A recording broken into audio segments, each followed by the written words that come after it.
from the line across the ocean to the land beyond the mountains, through the Sahara, we bring on sport news, live analysis, expert discussions on trending stories in politics, business, socio-economy, sports, and documentaries. So catch all the updates on the happenings around the globe. Stay focused on the fact today, only on ATN.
Welcome to yet another exciting edition of Atlantic Sports Extraordinary. On this edition of Sports Extraordinary, after winning silver, Nigerian wrestlers fall in Tokyo.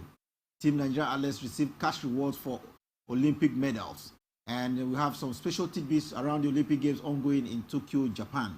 Samson Siasia drags FIFA to court as Steph Curry signs a monster NBA contract extension.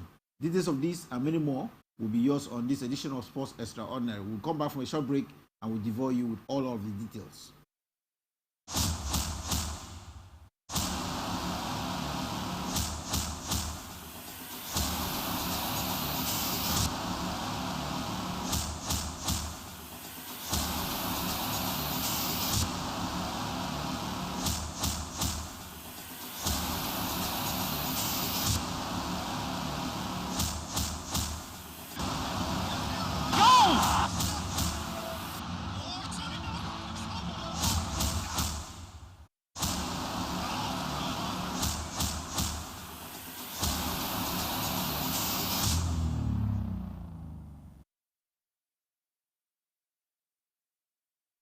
Welcome back. It's Sports Extraordinary, and with me on this edition of the program is our in-house sports analyst, Mary Jane. Mary Jane, nice to have you. It's always a pleasure to be here.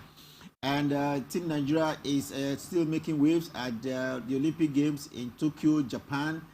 Of course, it's no longer news that Nigeria has won a silver medal and bronze medal at the Olympic Games. But we still have a couple of events to participate.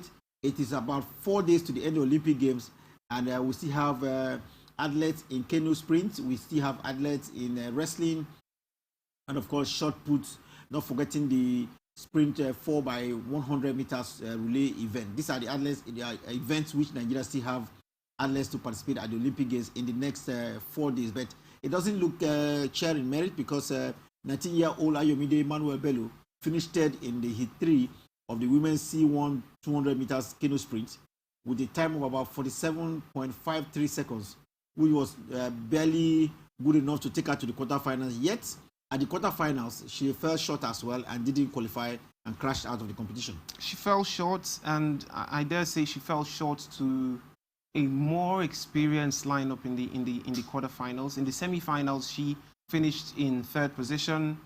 And when you know that she finished in third, surpassing 4 other canoeists, you know that she did well for herself. She finished just under 3 seconds behind second place, meaning that it was quite close. If she had maybe put in a little more, she would have been in the semi-finals directly. And then she dropped to the quarterfinals.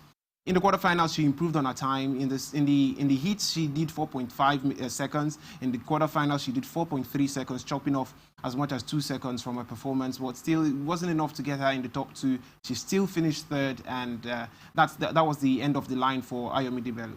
Well, I think she has age on her side. She'll have to return for Paris 2024. Let's go to the wrestling mat at the Tokyo Olympic Games. On the wrestling mat, we've had one silver medal. Ordinarily, we would have expected that there would be a gold because our world number 3 ranked wrestler was in action, talking about Odunayo Adekuroye. But she lost 8-2 via pinfall to Nichita and Natasha. And that in the women's freestyle 57 kg. This is in spite of the fact that she was leading. We talked about it here yesterday. A pinfall and you fall with all your points. Adekuroye fell with all her points. She fell with all her points, quite literally, and it was the kind of performance where you don't know what to do next because you've put in so much. And at some point, she was enjoying a 8-point margin. She was leading her opponent 8-0. She was leading Anastasia 8-0, and you feel like you've put in enough, but then just one momentary slip, one momentary loss of concentration, your opponent gets you in a bad position, and then it's painful for you. You can't recover from a pinfall because that's the ultimate in wrestling, as it is in the main wrestling like the WWE. In wrestling at the Olympics, of course, the pinfall is the ultimate. So once you get a pinfall over your opponent, you've won it, no matter the point deficit you were trailing by, and that's the sad reality for Adekuroye. She's 27 years old. By next time the Olympics comes around, she'll be 30, in the same age bracket with Blessing Oborodudu. Now, maybe she would get it now, but for Tokyo 2020, not yet. Maybe we're looking forward to seeing her at France 2024. I'm talking about wrestling at the Olympic Games. Nigeria had a contingent of about, I think, 4 female wrestlers. 4 female wrestlers. And 1 male wrestler. And the male wrestler was in action a couple of hours ago, talking about Kerekeme Agiomo. But he was beaten by 12-1 by an Indian wrestler. That looks a little bit. One would have thought that a Nigerian wrestler is more stronger than an Indian wrestler. A Nigerian, yes, naturally you think a Nigerian wrestler is stronger than an Indian wrestler, but a Nigerian wrestler appearing at his first Olympic Games, coming up against an Indian wrestler that has experience at the Olympics, you know that it's not quite a fair match on paper, and then he played out as well. The experience of the Indian Deepak came to the fore. He was literally beaten 12-1. He received a beating from the Indian, and unfortunately for him, this is where it ends. Still opportunities, more opportunities in the future. Well, leaving the wrestling match at the Olympic Games, we'll go to the tracks, and on the tracks, Nigeria's 4x100 meters female relay team is expected to be in action in early hours of tomorrow. That is the 5th of August. And do we have hope? We understand that 2 of our sprinters were disqualified from this one. I'm surprised we are having to enter because I'm told a hurdler and another 400 meters race athlete was, conscripted to complete the quartet. And it's interesting to see how they fare because it's a peculiar kind of race we'll see tomorrow. We're not seeing experts in sprints. We're seeing, like you mentioned, the hurdler. Well, it's 100 meters. The hurdles is 100 meters. It's her specialty, but then it's different from the normal 100-meter sprint. We also have a 400-meter runner in the mix, and that, for me, that would be the most interesting one to see because it's different when you're running 400 meters. The energy you exert, the acceleration doesn't really count in 400 meters as it does in 100 meters, and it's a really now not just a straightforward race. So there are a lot of technicalities when it comes to relays. You don't run into another person's track. You run in your track. The baton exchange has to be perfect, and we're talking about a race that has only 100-meter specialist. The other is a 400-meter specialist. The other is a 100-meter hurdlist, and the other is a long jumper. So it will be really interesting to see how the Nigerian ladies fare tomorrow. We're looking forward to that very unusual 4x100 meters relay quartet from Team Nigeria. If you talk about relay quartet, this is one that has given Nigeria a medal in the past, and I really don't know whether we'll get one from here, but we'll keep our fingers crossed and see how it pans out tomorrow. But talking about tomorrow, we have another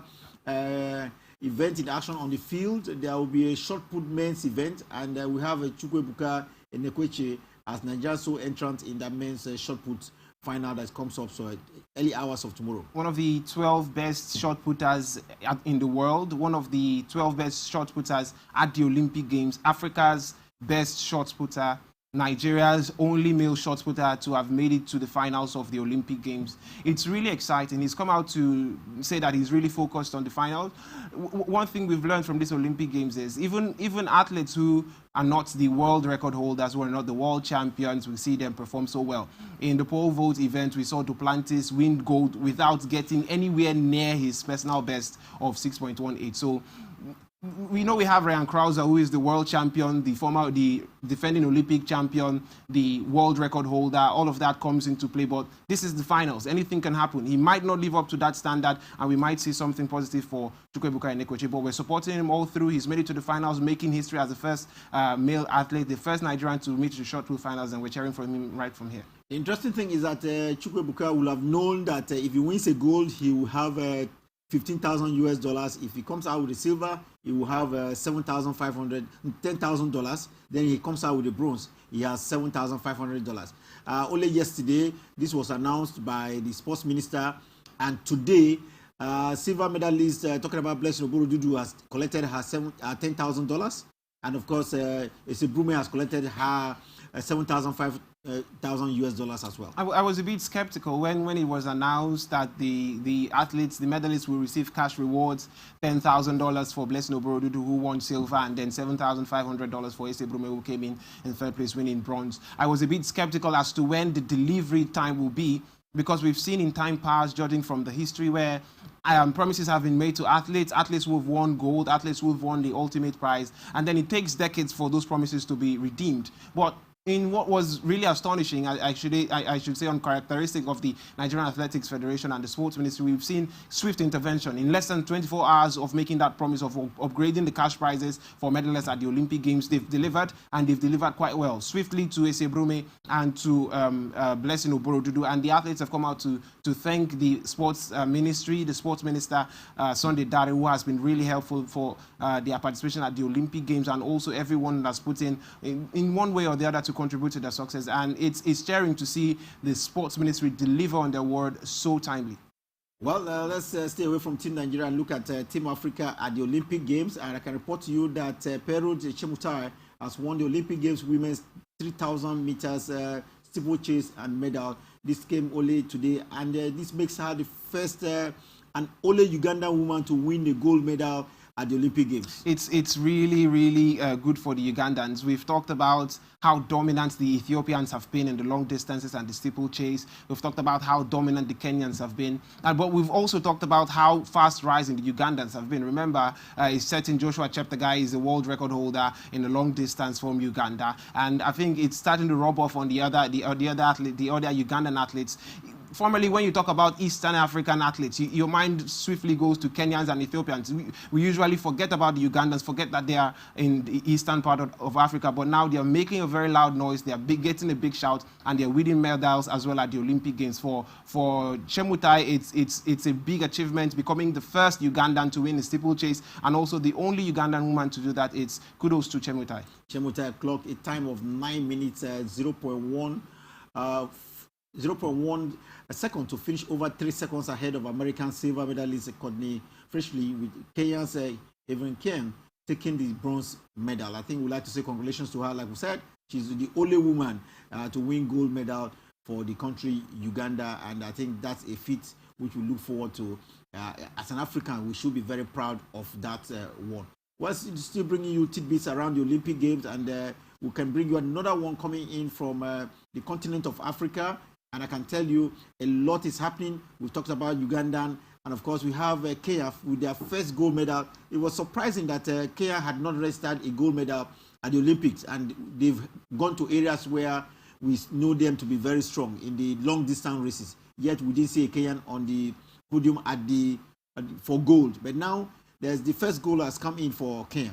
Kenya was, should I say, slightly in the same position that we Nigerians were in before Blessing Oborodu assured us of that medal. They were biting their nails, waiting for the very first moment, the very first medal at the Olympic Games, and then waiting for the very first gold medal at the Olympic Games. I don't think in recent times there's never been an Olympic Games where you don't see multiple gold medals from the Kenyans, especially in the long distance races and the middle distance races. Going to the Olympic Games in Tokyo, a lot of their athletes were suspended because of doping issues from the previous years. Some of them did not qualify, so some of them world record holders did not qualify. But from the athletes that were able to qualify, we're finally seeing a gold medal for the Kenyans. Not just the gold medal, really glad about another medal as well from the same race. Yeah, from the same race, we had 2 Kenyans finishing on the podium in the same race, a gold medal and a silver medal for the Kenyans. And it's what we usually see. We usually see Kenya gold, Kenya silver, Kenya bronze, or Kenya gold, Kenya silver, Ethiopia bronze. Corruption by Kenyans and Ugandans. Like that, the Ethiopians and the Ugandans are stepping in, as well as some other unfamiliar faces. You don't usually see Americans in the long distances, but we're seeing Americans now. We're seeing Dutchmen and Dutch women now in the long distance races. So the Kenyans and the Ethiopians, Chinese even in the long distance races. So Kenyans need to really step up now. It's congratulations to 26-year-old Emmanuel Correa, who took gold at the ongoing games, finishing the middle distance race in 1 minute 45.06 seconds. While we mentioned their fellow countryman Ferguson Rodley completed the race in 1 minute 45.26 seconds. Let's hope that more will come in the favor of Kenya and of course Africa as well. But just quickly before we get out of Team Africa, there's an interesting development. A Sudanese, yet not flying under the flag of either Sudan or South Sudan, where he has roots. He has roots in Sudan. His mom, Peter Boy? Peter Ball, yeah. And he has roots in Sudan. His mom's from Sudan. His father, should I say, was from Sudan until South Sudan separated from Sudan. So yeah, 2 countries. Officially now from South Sudan. He because of the crisis, we've talked about this before, how we see Africans or athletes of African roots, African parentage, represent other countries and win gold, do for those countries, and then the gold medals are recorded for those countries, of course. He actually left the shores of Africa at the tender age of 4. Gone to Australia. Got to far away Australia. It's hours and hours. They were almost a day away from Africa. He went to Australia. They were able to find a way to settle in Australia, and then he started in sports. It actually started as a basketball player, and he showed a lot of promise as a basketball player until he switched to the 800-meter race. But this is a at the age of 16. And the very good thing about his story is he's not just a sportsman. He's not just one that depends solely on sports. He's one that has also combined sports with education, and in 2017 he bagged that degree as a construction engineer. He's also still looking for more degrees and still looking to win medals at the Olympic Games. He came just short to win the bronze medal in the 800 meters, finishing in 4th place. But Peter Ball is really one prospect to watch out for in the future. Let's get across the Atlantic, and I can tell you that after years of finishing among the minor medals, Canada's Andrew Gracie got his goal on Wednesday, winning the Olympic men's 200 meters with a scorching time of 19.62 seconds. That made him the 8th fastest man ever in the distance of in the 200 meters race. Andre De Grasse, I think if he hadn't won gold, he would have suddenly started to feel like he had a dog. Maybe there was a jinx over his glittering, should I say glittering, athletics career. He's won every other medal but gold. He's won multiple medals at the World Championships. He's won medals at the Olympic Games. He's won just a couple of days back when we had the men's 100-meter finals. He actually was in that race and he finished 3rd. He won bronze. He won bronze in 2016 in 100 meters. Came back in 2020, won bronze. He was one of the favorites, but he didn't show up. And finally, in the men's 200 meters, he had to give it everything he had. 19.62.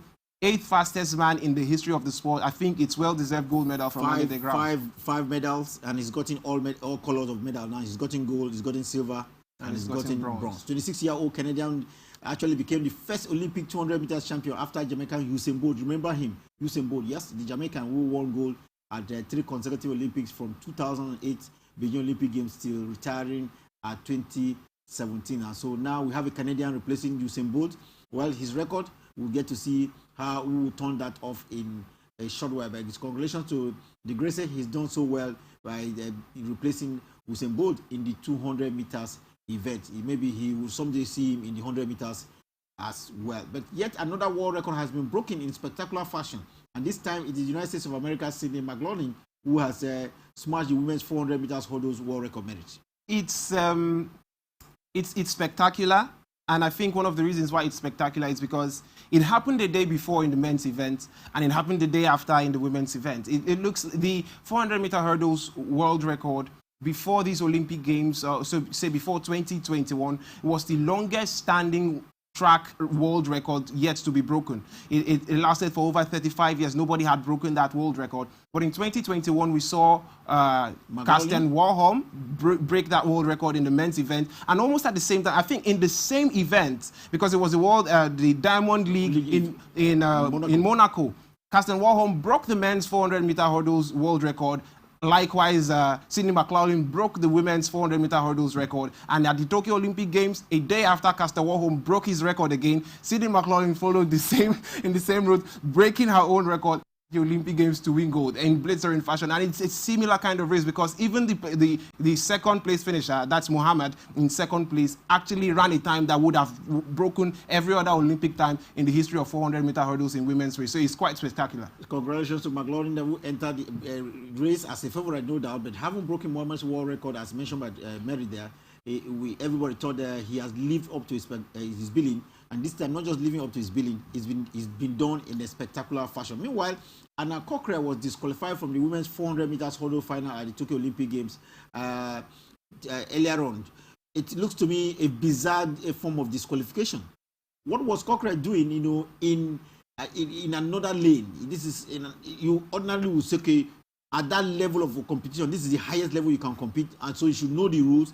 Yet, Cockcroft was out of his lane. And it wasn't if he was in the middle distance races where everybody knows their starting points, but then in the middle of the race everybody mixes up. Just after you start, you mix up in one particular lane or in a couple of lanes, and then you go forward. You would understand. But this was in the hurdles. In the hurdles, everything is set before you. You know that you can't try and trespass into another lane. But somehow Anna Cockcroft found herself in another lane. She was able to swiftly return to her lane, but then she was already caught on video, and there was no escaping that. That's why she was disqualified from the race. Misfortune there, because at that level you don't make such a mistake, but mistake is part of it, and now he will have to live for another 4 years to see whether he can get at a medal position at the Olympic Games. Talking about a spectacular result at the Olympic Games, I can tell you that Swedish Armand Duplantis has now been confirmed as the best pole vaulter in the world after winning that leap of 6.02 meters at the Tokyo National Stadium. 21-year-old Duplantis, one of the glowing athletes everybody looked forward to at the Olympic Games, because he was coming in with a world record at a tender age. I remember when he broke the world record in 2018, he was ecstatic, and the entire world took note, because at that point in time, he was just 18 years old when he broke that world record.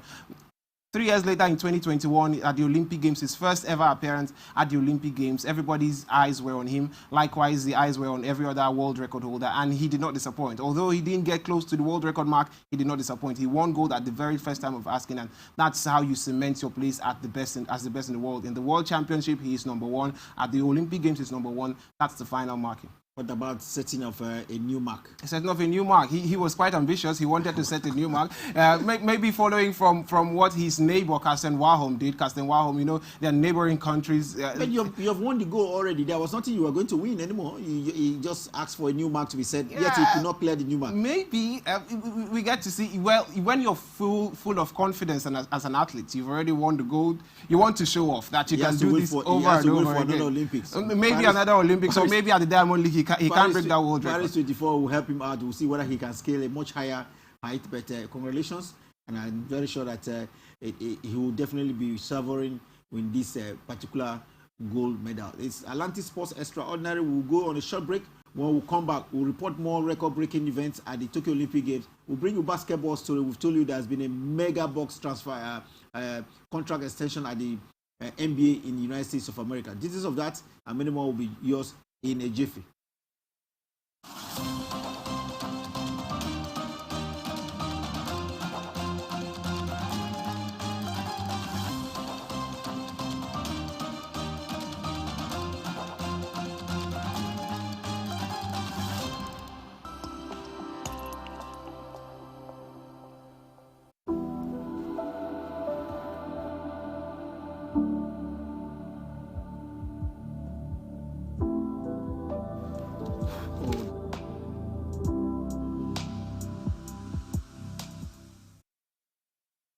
Welcome back. And this is an Olympic Games where age has not been a barrier. We've seen incidents where 12-year-old, 13-year-old, 16-year-old, 18-year-old get at breaking records. But this time around, it is a 12-year-old Japanese, Kokona Iraki, who has won silver in skateboarding.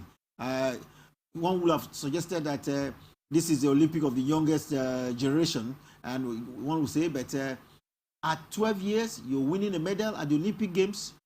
Looks spectacular, if you ask me. It's spectacular. There's no other word to use for it. It's spectacular. We've talked about the 13-year-old Japanese who won an Olympic gold medal in skateboarding, Yes. the 13-year-old Brazilian who came in second place with silver. Now, this is a 12-year-old medalist, silver medalist at the Olympic Games. It's an Olympic Games of, should I say sharp, it's stark quality contrast. level, because if the Olympic Games had started had actually gone underway in 2020. Oh yeah, 2020, she would have been 11 years old. And the most intriguing thing about this performance is everyone on the podium, the combined age of all three medalists was just 44 years old. And at the Olympic Games, we have an athlete competing in equestrian athlete who entered at the age of over 60 years old. And you have a combined podium, gold medalist, silver medalist, and bronze medalist combining for 44 years old. It's an Olympic Games that has shown that age is not a barrier in sport. As long as you have the talent, everybody should be given a chance to compete. Everybody needs to be given a chance to compete. It's the Olympic Games after all. It may not be about winning the medals per se, but about participation. And when you participate so early, you can imagine how many more Olympics left in this Japanese who is at 12. So you have maybe another 12 Olympic Games, to compete. Congratulations, no doubt, for that. And skateboarding, like you know, is one of the sports that is debuting at the Olympic Games. And so Hiraki, congratulations, and I can say that again and again. Meanwhile, Great Britain's Whittaker has been criticized for conduct after winning that silver medal event, bronze. We just talked about a 12-year-old winning a silver medal. Maybe it's because of the age disparity. For a 12-year-old, it's exciting to be on the podium. But for Ben Whittaker, he felt he should have won gold. He had actually made a lot of noise, in the pre-match, pre-bout interviews. He's talked about how he was even going to contest for mayorship in Wolverhampton in the United The least States. you can do at an Olympic game is to congratulate your the person who is at the podium with you. Yes, he's a winner. You may have won the gold. You wanted the gold most, but all three of you should be in a position to congratulate yourselves for your effort at the games. Yeah, I think that's where he got it wrong. I think he has the right to feel sad. He has the right to feel bad about his performance. This is sports, but after all. He shouldn't get it. That spirit of sportsmanship. Yeah, he shouldn't let it get in the way of that show and that spirit of sportsmanship. There were 4 athletes on the podium, 1 gold medalist, 1 silver medalist, which was Ben Whittaker, and 2 bronze medalists. He didn't even have the thoughts in his mind to congratulate them or to even, he barely even stood on the podium. He was even facing off the camera. Who cannot congratulate, maybe he wants to be a mayor.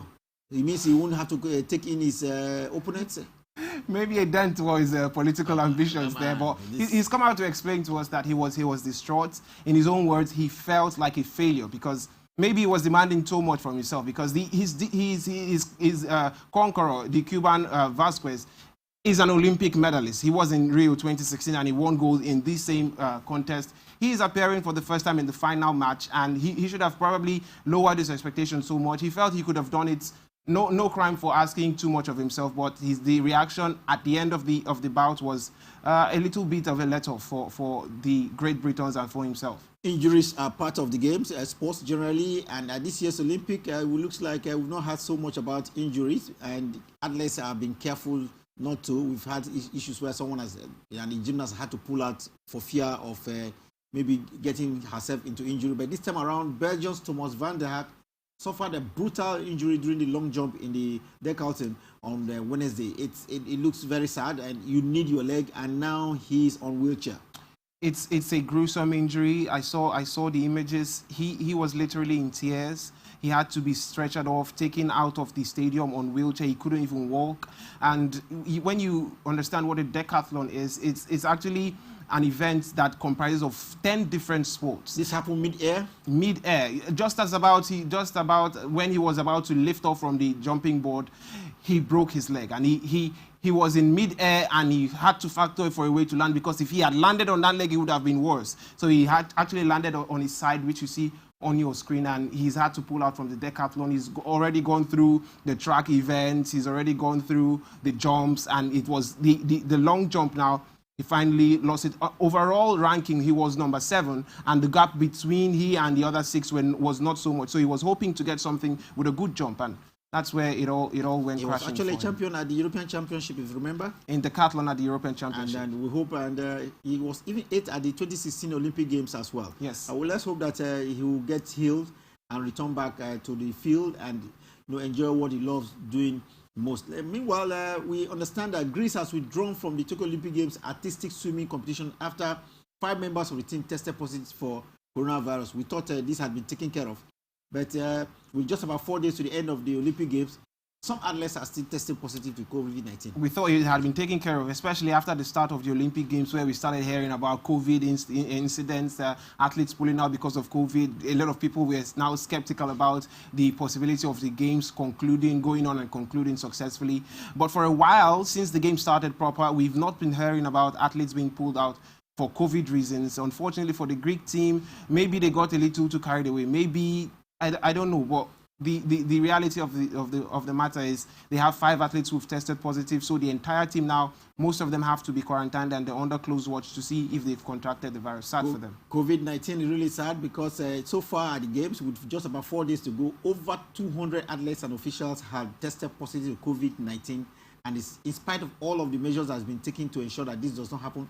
But like I said, over 200, about 264 or so had been tested positive to COVID-19, athletes and officials, and some of them had their Olympic Games cut short. Some could not take part because of the COVID-19, and that's not something a pain to bear. Meanwhile, long-time NBA center Paul Gasol is the newest member of the International Olympic Committee. This looks an interesting development because the IOC said on Wednesday that he earned most of the votes among the 30 candidates, among the 4 candidates that voted.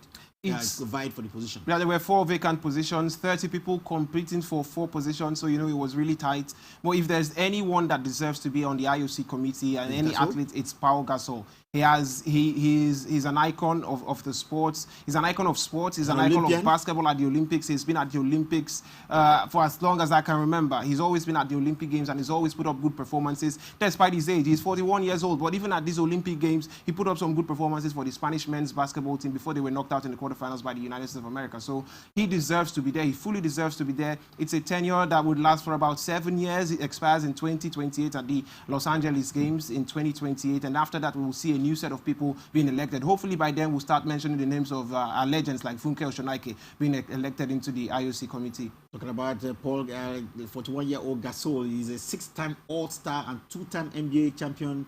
And I tell you, he spent time with the Memphis Grizzlies, if you remember, Los Angeles Lakers as well. Chicago Bulls will remember him for the time when he was with the team there. Not forgetting San Antonio Spurs as well.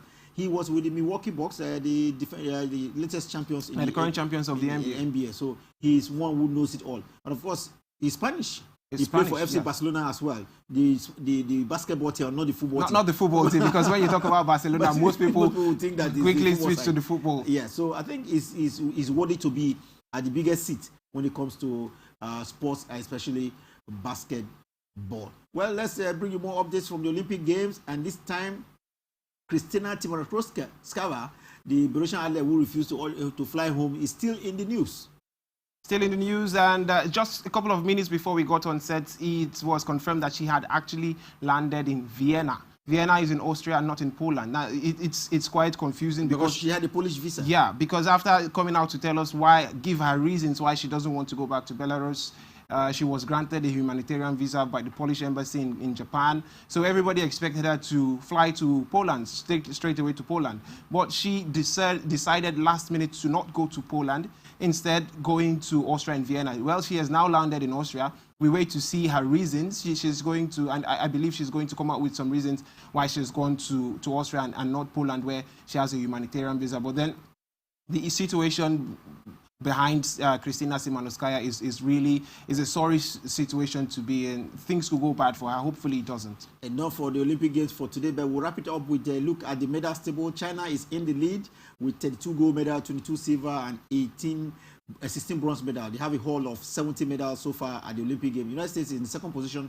with a haul of 79 medals. 25 is gold, and we have 31 silver and 23 bronze for the United States of America. Japan is closely following host country with 21 gold, 7 silver, and 12 bronze medals, meaning they have about 40 medals so far at the Olympic Games. Let's look at what the Africans medal team will look like. Kenya presently leads with 1 gold, 2 silver, and 2 bronze medals. That's a haul of about 5 medals for Kenya.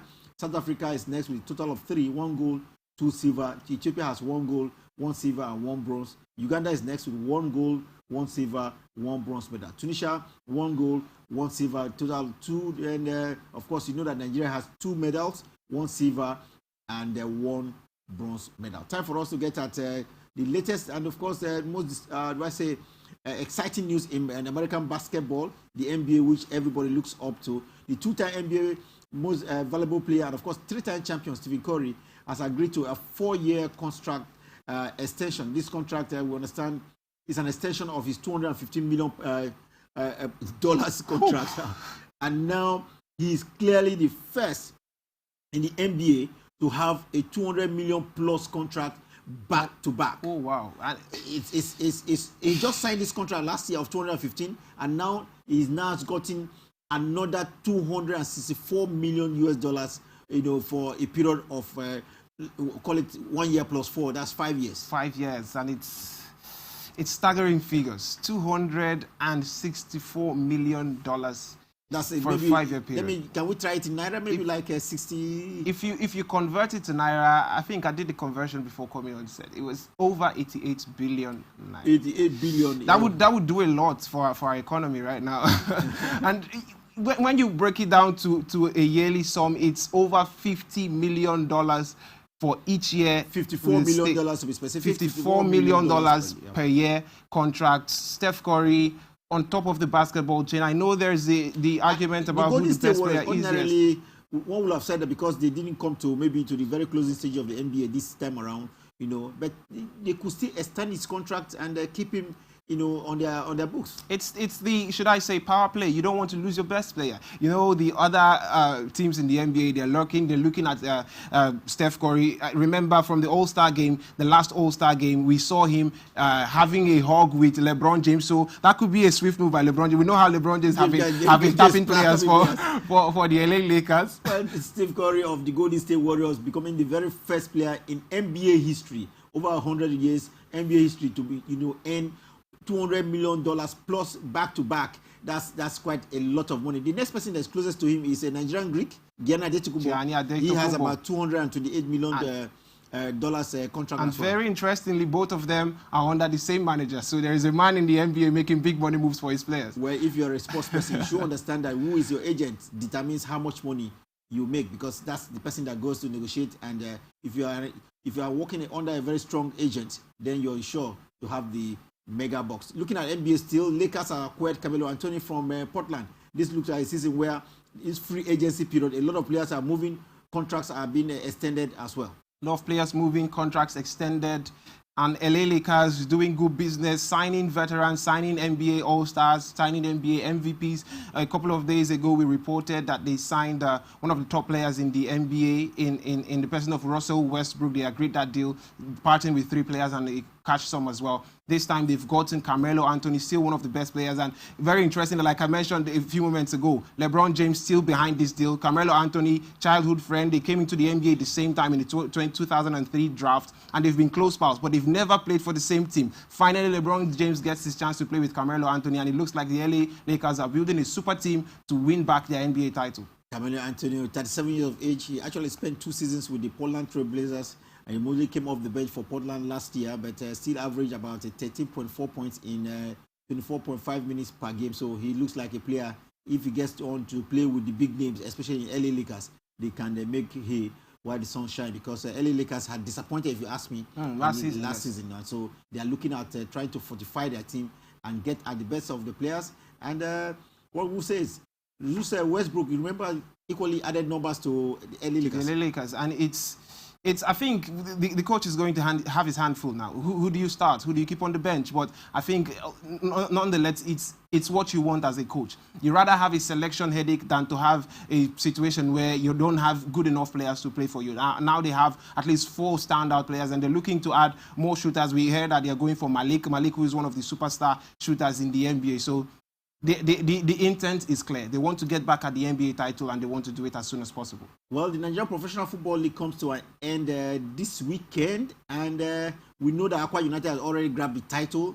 But who gets the golden boot? Who has scored more goals, than the other? Is the issue that will be on showcase, because Nasarawa United and Akwa United players are really looking at. Akwa United's Charles Oshimene, remember him, is trying to see how he can put himself in the same position with his club side. In the same position with his club side. And if you look at the MPFL table, Akwa United in first, Nasarawa United in second, highest goal scorers, Akwa United 18 goals for Charles Ashimene, for Nasarawa United, Silas Wakwo 18 goals as well. And take you back to 2019, you also the top two scorers were still from Akwa United and from Nasarawa United, tied on 10 goals. They had to share the golden boot. Would they be able to share it this time around, Charles and Silas? Would they be able to share it this time around? They still have one chance to undo the other. The interesting thing is they both play away from home, but we've seen these players score as many as 2 goals away from home, as many as 4 goals away from home.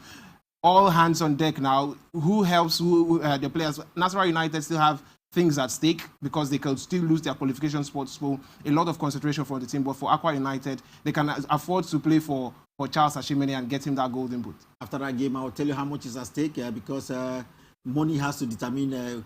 Maybe when you get this kind of award, you definitely have something. But let's look at the fixtures quickly for this weekend. And of course, the final game for the Nigerian Professional Football League this season. Abia Warriors will be at home to Nasarawa United. Dakada FC will take on Eyimba International. Plateau is away to Rangers International, while FC Fine-Oba will take on Warri Wolves. Harland FC will take on Kano Pillars. Kwara United will take on Katsina United. Lobby Stars is waiting for Akwa United. Mountain of Fire will up against Jigawa Golden Stars. Wiki Tours will take on Adamawa United, already relegated. Then Sunshine Stars and Rivers United will be in a deal. Rivers United need to at least get to that third place position and see whether they can get at the continental tickets. Rivers United need to get to the continent. Sunshine Stars need to get out of relegation waters. So it's a very difficult tie. It's going to be well contested. Sunshine Stars, we know they've barely dropped points when they play at home in recent times, and it's going to be more difficult for Rivers United because we've seen that they've been sloppy on the road. In games where Rivers United were leading away from home, they get to squander those lead and then settle for 1 point or even lose the game. Hopefully it doesn't turn out to be that way this time around, and it's going to be one of the matches of the week, of the match day. Samson Siasia is out of the court of arbitration. Now he's heading to another court in the United States of America. It's legal battles following another legal battle. And it's interesting because we did not hear this kind of we did not hear Samson Siasia take this stance or this position before the Court of Arbitration for Sport rescinded his ban. He was given a lifetime ban from football. The Court of Arbitration for Sports a couple of months ago rescinded that ban to a 5-year ban, completely took away the 30,000 Swiss franc fine he was supposed to pay. And now Samson Siasia is back in court. Now he's dragging FIFA to court for damaging his image, in quotes, damaging his image, and is asking them to reinstate him as one of the top coaches in the world, give him back his license, which he got. And this is interesting because he's suing them to a court in New York, a court in the United States of America. And it will interest you to know that Samson Siasia, besides being in Nigeria, he also has U.S. citizenship. So they're treating the case as FIFA versus a citizen of the United States of America. And it will be really interesting to see where this one goes and how it turns out. Meanwhile, in our other football story we have for you today, FIFA has banned former vice president and president of the Confederation of African Football, Issa Hayatou, for a year. Of course, the 74-year-old has been found responsible for having breached the article relating to a duty of loyalty in his code of ethics. We definitely will take a look at that ban when we return tomorrow on our subsequent editions of our program here on Atlantic Television Network. But Issa Hayatou, of course, he's been out of football for some while now. And there's something happening right now in the world of Dutch football. They have a new coach in the person of Louis van Gaal. This is his 3rd time as national team coach of Holland. Yeah, I was going to say a new old coach because he's not a newcomer to the top job in Dutch national team football. He's done it twice before. This is his third time of asking with the Dutch national team. And he's a man with interesting records. He's managed some of the top sides in football: Manchester United, FC Barcelona, Ajax. He's managed the Dutch national team. He took them to the semi-finals of the World Cup back in 2014. And with the poll showing that they recorded at the just concluded Euro 2020. They felt that it was time for a change. They done away with Ronald Koeman and they've brought in Louis van Gaal. Hopefully he steadies the ship. He's one with experience when it comes to qualifying for the World Cup, and they have qualifying games for the World Cup to execute. So hopefully he gets them off the line, and we always want to see the orange shirts at the World Cups. We'll just have to wrap it up in just about a minute or so. We know that Steve Curry, who is our sports extraordinary, no other person could have been with over 88 billion naira contract in another 5 years. On a day where he woke up as the highest paid, the player with the most lucrative contract in the NBA, then it's only fitting to have him as our sports extraordinary of the year, multiple-time NBA champion, multiple-time MVP. The list keeps rising. The best shooter in the league, or arguably the best shooter in the history of the NBA. And Steph Curry will be with us for another 4 years at least. Close your eyes and open it. If you earn $54 million a year, then you understand the kind of position Steve Curry is in between now and another 5 years. Thanks for joining us. If you are Steve Curry, no problem. You still stay with us. You can follow us on our social media handle. On Facebook and YouTube, it's at Atlantic Television Network. On Instagram, we are at Atlantic TV Network. Thanks a lot. Enjoy the rest of your evening belt and have a wonderful night ahead of you.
This is the story of the tallest tower mankind has ever built.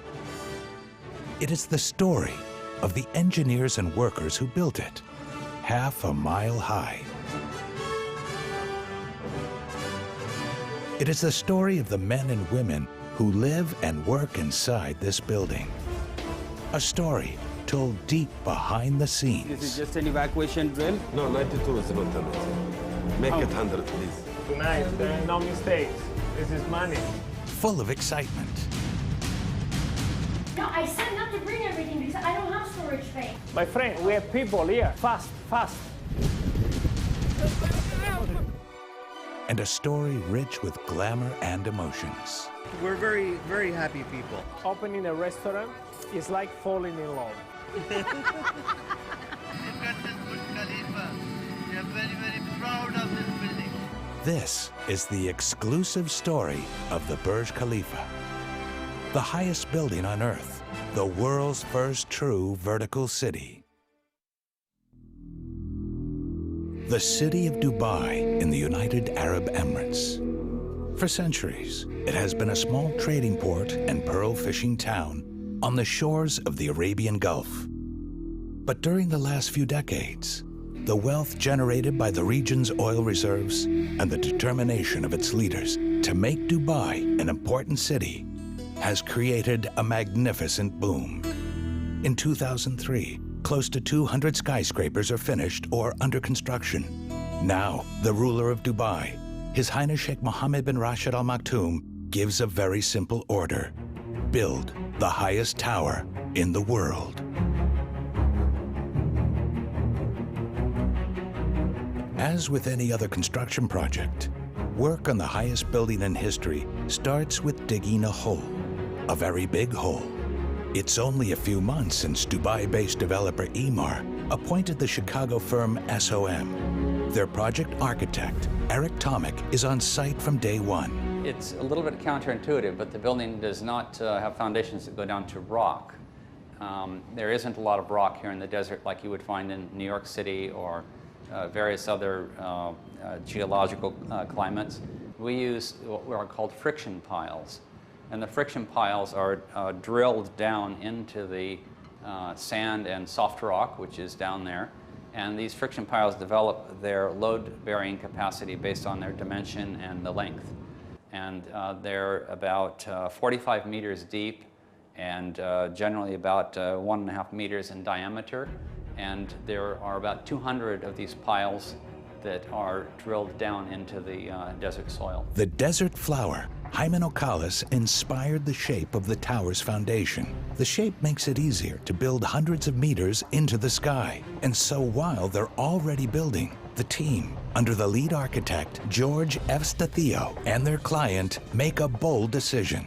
At that time, the brief for the tower was to design a tower that's 550 meters, which would have been just slightly taller than the world record holder at that time, which is Taipei 101. We learned as we got into the project that we could go higher, and after talking to the client, there was a desire to go higher and not only break the record by a little bit, but to really break it by a big margin. Once the foundation is laid, the tower grows at maximum speed. The site is humming 24 hours a day, 7 days a week. We had about 100 people, architects, engineers, designers, and so on. But we had 12,000 people on site every day at the peak. There is a new floor every 3 days. But the higher you go, the more problems you face. The biggest is the desert wind. You can't build a uniform tower of uniform dimension all the way to the top, because this creates some